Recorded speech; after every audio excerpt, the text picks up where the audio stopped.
Hey guys, this will be video 22 for the how to design and build a solid body archtop jazz guitar from the 1950s era.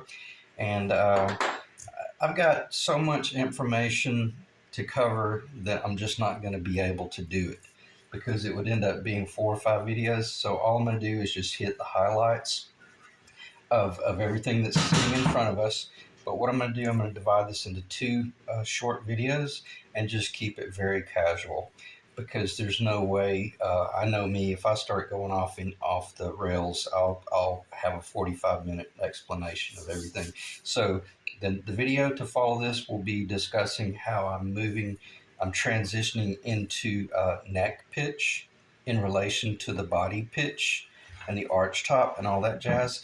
So, but you can't talk about that type stuff until you talk about, what we've got in front of us. Okay. So, nonetheless, there's an enormous amount of work in front of us, and it took me about a day and a half just to kind of really ease into it, and so that I could envision what was going to present itself, potential pitfalls and stuff like that, especially if you're doing a clear coat guitar. Now, that's no excuse if you're doing a paint grade guitar for shoddy work, and this guitar is very much could be used as a stain grade guitar as well. So I feel really good about all the machine work there. So let's talk about what I just did a little bit of a flyby there. I started with the top first, and meaning all of the route work. And I tell you, actually, before I started with the top, I started with all the design work, and I approached this thing from the standpoint of I'm just going to design the guitar based on basically the templates are nothing really more than just a two-dimensional footprint by which you can, rough out the body. And I'm not undermining their importance, because they were critical to get to this point. But I'm at a point now where there's really not a lot I can do with the templates, at least for a little while. So I had to go into like three-dimensional cross-sectional analysis of like where the recurve comes down at point D versus point E versus point C. And I've already see myself going off the rails, so let me just back up.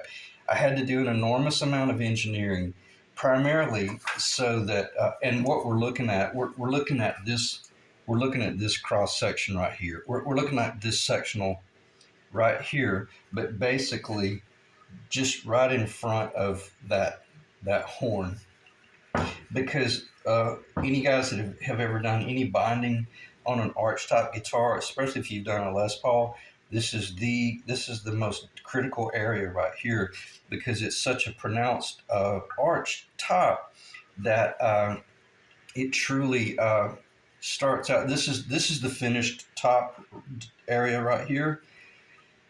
But as soon as it comes off this, it just starts going ballistic. I mean, it just goes uphill, just crazy. So you have to be real careful when you're doing all of this two-dimensional route work that you don't see it. These are all the channels for the binding, but you couldn't carry them all the way up in here, because what would happen is you would lose the potential of having any material left to come off of this horn and go into a very pronounced arched top. Okay. So again, I'm going to stop talking about that, because if you don't understand that, just do a little bit of research, but just know that the black, the pencil marks that you see right there, that's the finished guitar. In other words, where I just drew that pencil line, that's where the arch top, well, it actually will go down slightly because of the recurve, but that's where the arch will start, and it'll go up and it'll plateau up in this area, with the big teardrop. And because I did such a good job machining the body from a dimensional standpoint, whatever this dimension is here, and I'll tell you exactly what it is. It is 2 and is it 2 7/16? I'm sorry, I gotta know this, because if I don't get this, I could throw someone, because this dimension is critical. Yeah, it's 2 and 7/16 of an inch. Now I'm 1/16 of an inch over standard intentionally. So you would want this center thickness to be a minimum of 2 3/8 of an inch thick. And that's in a perfect world where you don't risk making any mistakes. Could I have hit the target? Could I have come out of the gate at 2 3/8 of an inch and been fine? Yeah, I could have, but I don't recommend that if you guys are just starting. But don't have so much excess that you can't engineer, the body. So, because everything that I was doing, because I was 1/16 of an inch thicker than standard, every time I took a dimensional analysis or made some sort of pencil mark, I was either having to add a 16th of an inch to it or deduct a 16th, and it got exhausting to the point where I realized I should have just made the thing 2 3/8 and been done with it. But the reason I did that, and I'll only hit this briefly, the reason I did that is because I'm dealing with P90s and I'm dealing with this whole staple thing. These things are a completely different world, and they just are. We'll cover that in the next video. But it's not that I was afraid of it, but I was just very much aware that neck location pickup, it just barely comes out of the body. Whereas on your typical 59, it's fairly low, but it comes out of the body a lot more than the staple. And when I say a lot, probably 1/8 of an inch more. And that's critical when you're working with such a thin proposition here. And I got to cover this because even though it might seem like digression, you saw that image there. Now look at the engineering behind that. When you're working with filtertrons, man, you got to have, it's like the what's that, Golden Gate Bridge? I mean, this thing's enormous amount of height required to get the filtertrons in a guitar. So when you're engineering, in other words, if all you do is build Gretsch, and then all of a sudden you go straight to a mid-50s Les Paul-esque guitar with P90s, total different world. Night and day. Completely night and day. I knew it going into this, and even Ethan and I discussed it a little bit because he was even cautious on the front end, sending me some pictures. He's like, yeah, they're just pretty much right flush with the bottom, with the cap, the arch top.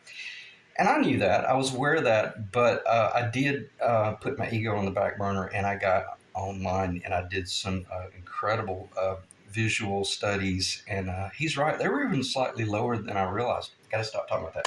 All right, I'll talk about that in the next video. But nonetheless, you almost have to. It kind of goes hand in hand because when you're dealing with that pickup, I have to talk about it because when you're dealing with that pickup and you're dealing with this fretboard that is super thin coming off of the body, the pitch by which you set that neck is critical. And a 1/2 degree makes all the difference in the world. I wanted to go 4.5 degree on this, but way too dangerous. I'm going to keep it at the traditional 4 degrees, which is what the Stuart McDonald templates are, and it's going to be much, much safer, okay? And you'll understand it when I flip the page and start talking about this pitch here in just a little while. Let me check the time, by the way. We're at 8 minutes. I'm going to try to keep this around 15 to 20 minutes because I still don't trust the camera. But nonetheless, I went from this whole cross-sectional analysis, and that's the true guitar. That's 2 inches, 2-inch sidewall there, and that's all the binding. And I just really remained elementary about everything. When I say everything, everything. Here's the binding and the cutaway, and D would represent the edge of the horn. And I was just so cautious about coming off of that horn and going into that real radical belly right there. So, and that's what that really determined. Once I got these locations and everything determined, then I was able to set my router and with my bearings. The bearing that I used on this runs free, and it depends. I can't spend too much time with this because I can't waste time. But I've got this little jig designed here. This is basically a Stuart McDonald jig that I just cowboyed myself. And I run the bearing free from the actual bit. That's a flush cut bit, a 1/2 inch bit. That's a 1/2 inch diameter bearing. And do I need to use this? No, I can. So I can loosen that, okay? And I can shift in or out and have any sort of bite that I want, but down to paper thin, or I can put just paper thin, or I could go in and do a real deep 1/4 inch route. So this keeps you from having to measure anything, or it keeps you from having to buy a $300 set of bearings from StewMac. All right, what time we got? 10 minutes 50 seconds, and we're still cooking. So once I engineered it and got comfortable with that, then I started doing the route work. I can't even remember what I did first. I think the first thing I did was define the thickness of the guitar, the outer thick. Yeah, that's what I defined first. And I started out at 2 1/16 of an inch, and then I realized everything was going so well, I went ahead and cut it right to just barely over 2 inches, and that'll give me a little room to sand, because I wanted to move very quickly into being able to come in here and actually put a rule here, or actually pick up the binding and take a piece of binding and just set the binding up there and ask myself, did I like what I see? And sometimes that's a lot safer than trying to fight a rule and stuff like that. So just grab your binding and look at various things. Work from your binding, and then you can just use your little tools to make everything go together, or go together, I should say. All right, and I'm not going to start talking about different bits, different heights, different thicknesses. That's just it's going to change on every job you do.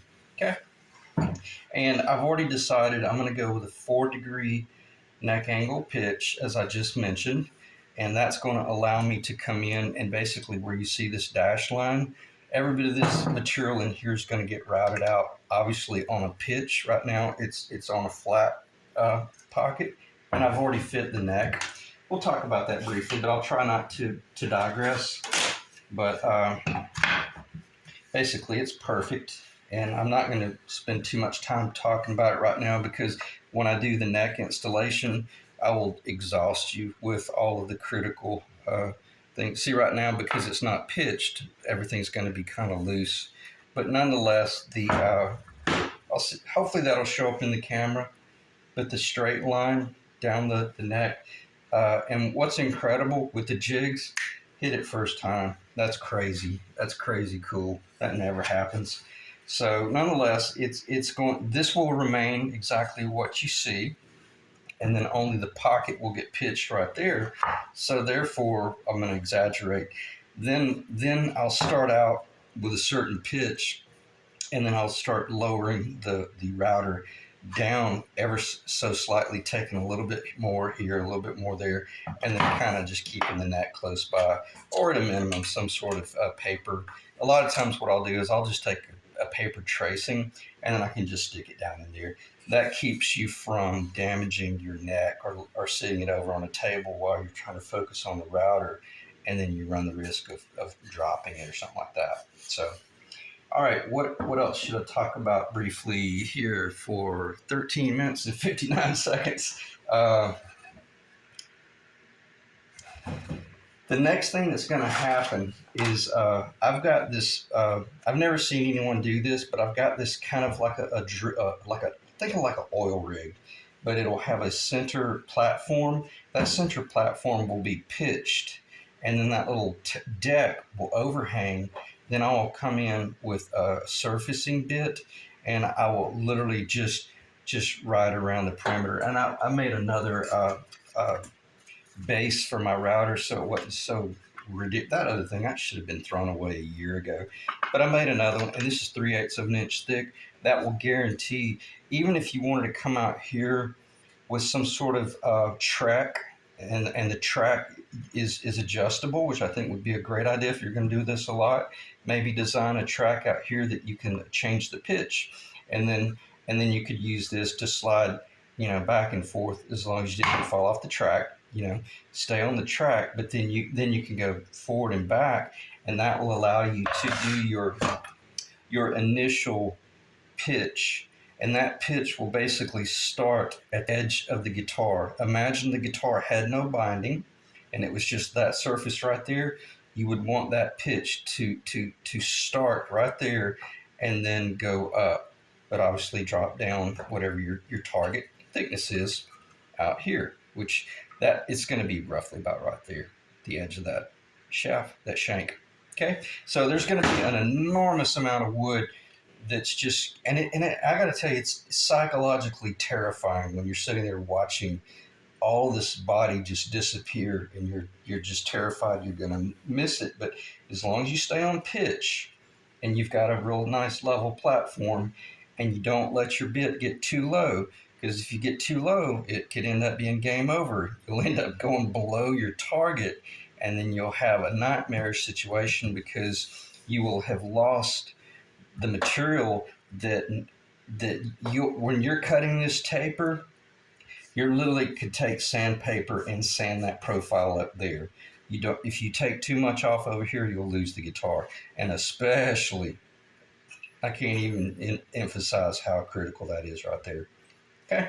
All right. So I'm going to stop the video right there. And I will do a short flyby just to extend the video. In the event it cuts my audio off. I notice when I end the video, sometimes it'll kill the audio. The last 10 or